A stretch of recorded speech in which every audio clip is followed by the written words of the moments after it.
আগামী 21, 23 ও 25 জুলাইয়ের এইচএসসি ও সমমানের পরীক্ষা স্থগিত করা হয়েছে। স্থগিত পরীক্ষার নতুন তারিখ পরবর্তীতে জানানো হবে। সব বোর্ডের অধীনে 28 জুলাই ও পরবর্তী পরীক্ষাসমূহ যথারীতি অনুষ্ঠিত হবে। বৃহস্পতিবার 18 জুলাই আন্তঃশিক্ষা বোর্ডের এক বিজ্ঞপ্তিতে এ তথ্য জানা যায়।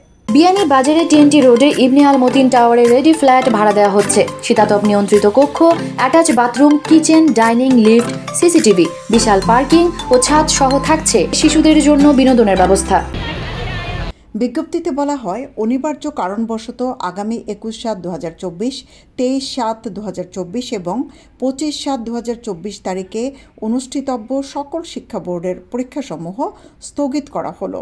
স্থগিত হওয়া পরীক্ষার পরবর্তী সময়সূচি বিজ্ঞপ্তির মাধ্যমে পরবর্তীতে জানিয়ে দেওয়া হবে। আগামী 28/7/2024 তারিখ হতে পূর্বঘোষিত সময়সূচি অনুযায়ী পরীক্ষা যথারীতি চলবে। সৈয়দা আখি হক, এবিটিভি।